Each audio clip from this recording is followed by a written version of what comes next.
So, can you really tell time with a bridge? Well, sometimes.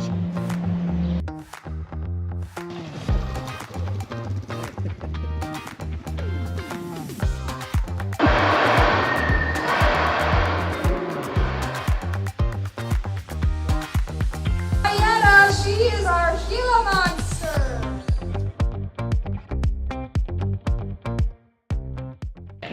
Hey folks, good morning. We're at the Turtle Bay Exploration Park checking out the Sundial Bridge, which is correct 4 hours out of the day, but that's it. I think it's more of an art installation than a functioning sundial, but it is right 4 hours out of the day.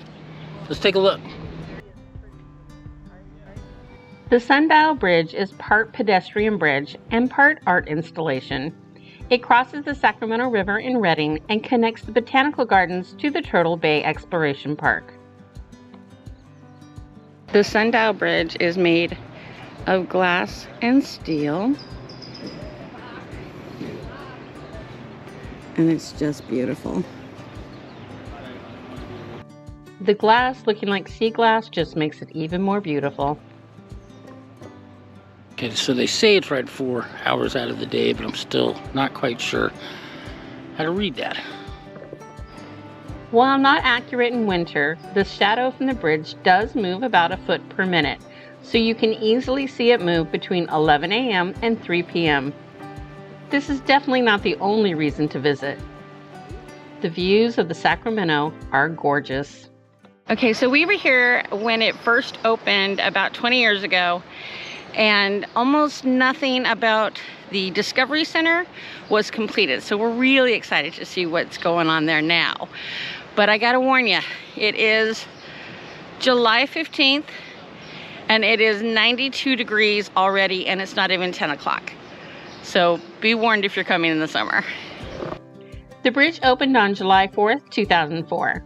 We visited in August that year, while much of the exploration part was still being built.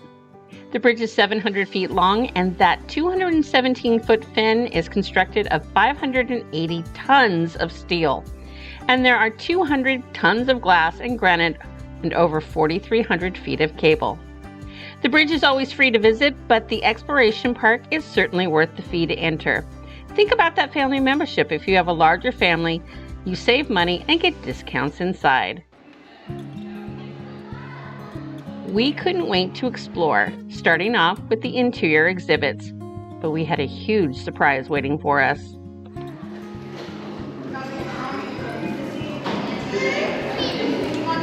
So behind the, so look at Lake Shasta Caverns, which we were talking about yesterday that I need to come back.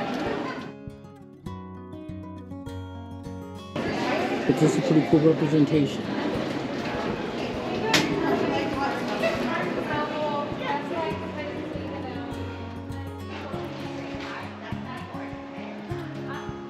The majority of the indoor exhibits are about the local area, the river, and the history of the people there.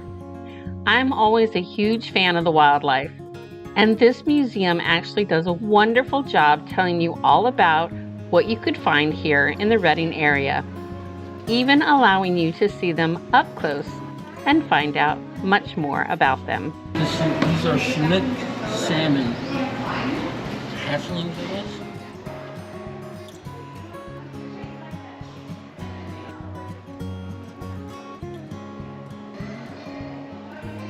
We were both impressed by how imaginative some of the exhibits were and very hands-on, so the whole family can easily access the interactives and the information. We loved finding out what was below the ground with this particular exhibit.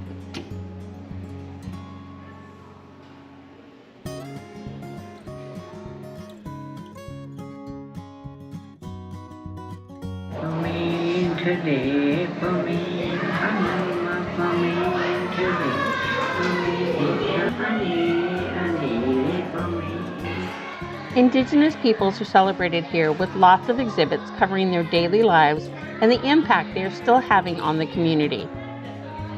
And speaking of impact, the attention to the man-made details are here too. from how they created the dams to how they used the power from the water and the land to how the people actually lived off the land at that time. Tip for those of you who run nonprofits, look to your utility companies for innovative sponsorships. They want to be involved in your community and have lots of grants to help. Everywhere we looked, there were art pieces. Here in the River Lab, there were over 24 waterfowl decoys, gorgeous works of art. And if you're a history buff, like we are, then you're going to enjoy this part of the main hall. It covers the pioneer and innovations like the telegraph, all the way to the Shasta Dam, how it was built, why it was built, and how it affected the Sacramento River. You will also find out much more about the bridge here, too.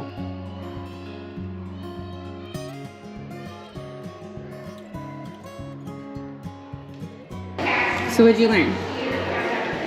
I learned how a Florida soft-shelled turtle swims. As soon as you left, you jumped in the water. Of course. I just love this little guy. And what Harry found out is that because this turtle is so thin and light, not having a typical heavy turtle shell, it allows him to swim up to 15 miles per hour quite easily. And there are lots of interactives here for you to do.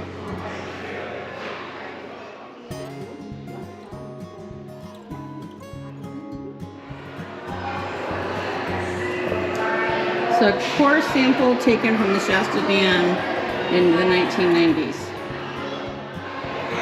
It's pretty serious. We both went to high school and college in the Sacramento area, so it was really interesting to find out more about what happened just up the river from there. And we got some unexpected information as well. That's right, dinosaurs were here. Dinosaurs. That was our big surprise of the day.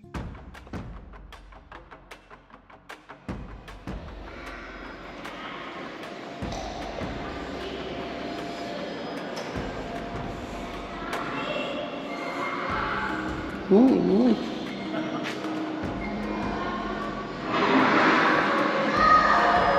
If you've never grasped how big a T-Rex is.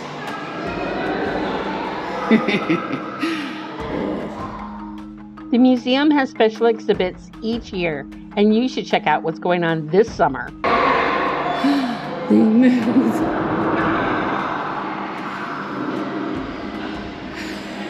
Oh my gosh, they are motion activated.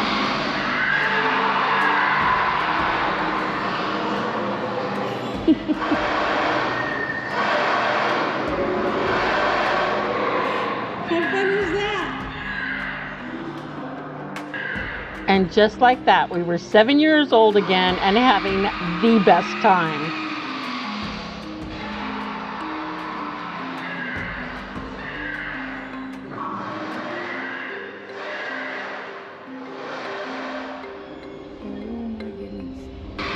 And yes, it sounded like Jurassic Park in there.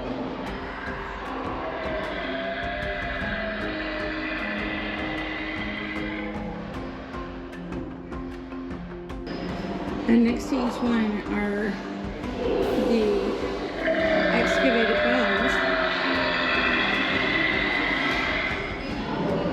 of that animal. So we didn't know that the exhibit here in the dinosaur area, they actually move. They're animatronics, and they're pretty fun.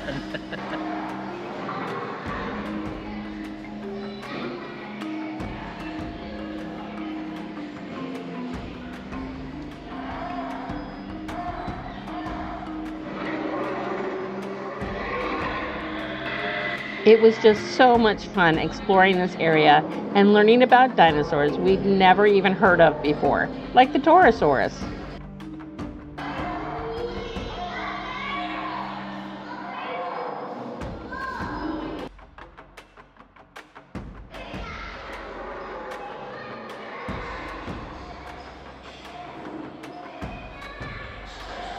We had way too much fun here. And leave it up to us to find a movie reference here too. Unusual size. That's what I was thinking. Are we part of the Princess Bride?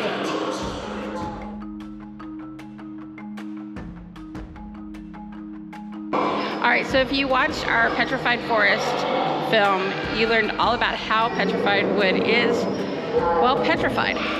They have a whole spot here for that. We'll pop the link to that Petrified Forest National Park video down in the description if you want to find out more about that process.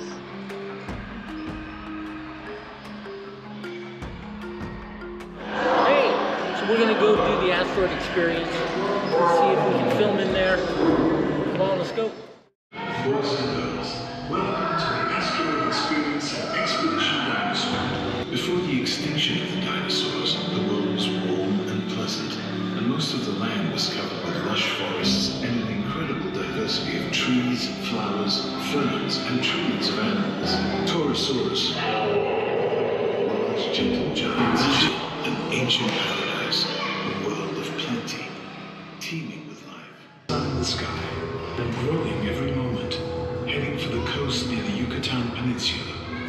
It takes the asteroid only seconds to pass through the thin layer between space and the ground to make contact, as it enters the atmosphere at almost 60 times the speed of sound.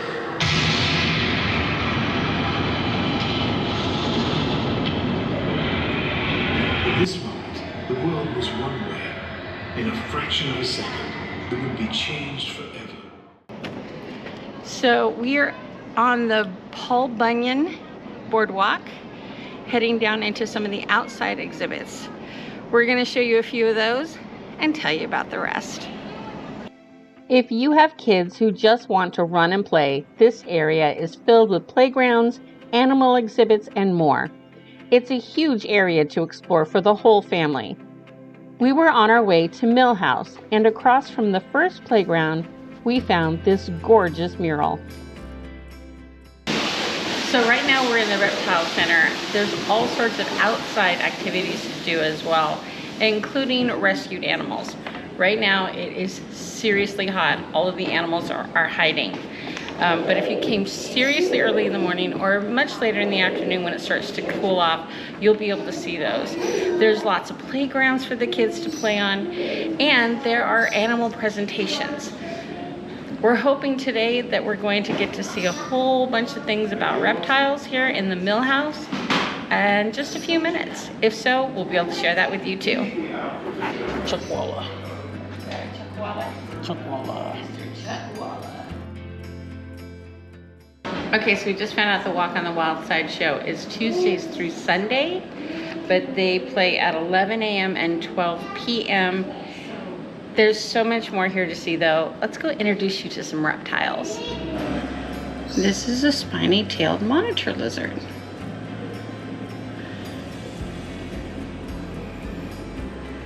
And a rosy boa. Find all the facts on each container, each habitat. So I just did the Spoke Jumper Interactive. It was pretty fun. You sit in a parachute type chair with the with two ropes, and you try to land inside a target that's supposedly near a forest fire, so you can jump in there and take care of it. I landed 16 meters from the target. That's not all that great, is it? That's only 16 meters. That's not too bad.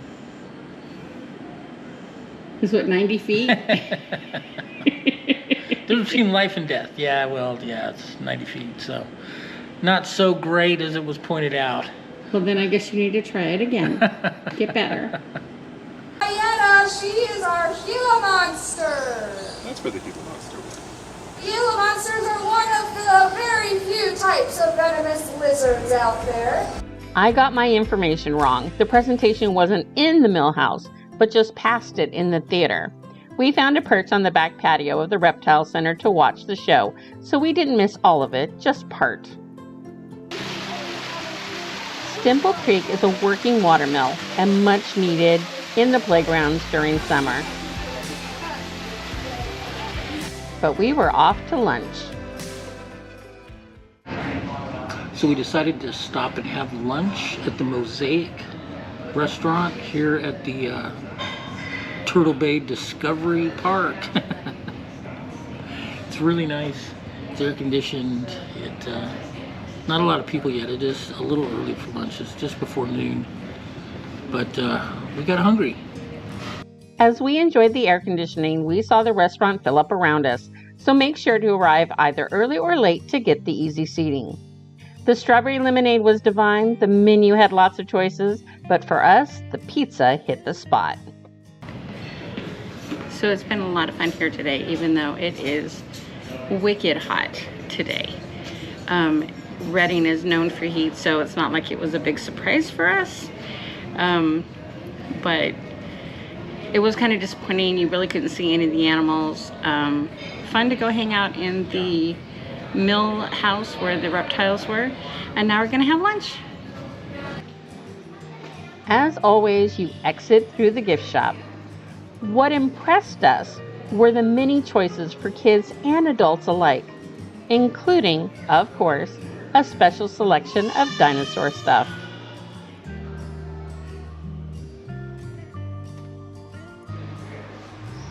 And for your little Dino Explorers.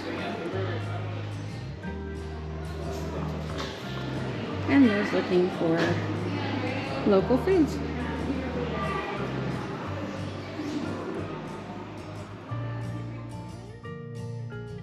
We really enjoyed our time here, but would recommend visiting in spring or fall so that the weather is in the 70s or 80s. But the bridge alone is worth the 2-mile diversion from the 5. With about 5 more hours to go before home, we had just one more stop to make. Hello, so we are ending this road trip where it began at Moonbeam Lavender Farm on our 4,345 mile road trip. 15 days, 4 states, 1 national volcanic park, and just so many incredible memories. But we had to come back here because I couldn't get that white lavender out of my head. If you missed that or any of the other episodes of this road trip, you can go ahead and check out our playlist. It'll be linked down below. Right now, we need to go inside. It is wicked hot. We're in Corning, California. It's about 106, but you know, that's what you get for July in this part of California. Take care, safe travels, and we'll see you next time. One of the cool things about Moonbeam is if you buy something in the store, you can go pick your own lavender for free. Let's go get some of that white lavender I was talking about. I'm not sure if I'm doing this right. Probably should have asked for lessons. Okay, so she wrapped up my sprigs of Melissa. That's the white lavender that I love, so they can make it home safely. So let's head home. We hope you've enjoyed coming along with us on this big adventure. We'll hit that thumbs up button, leave us a comment, and of course subscribe to follow along on all of our adventures.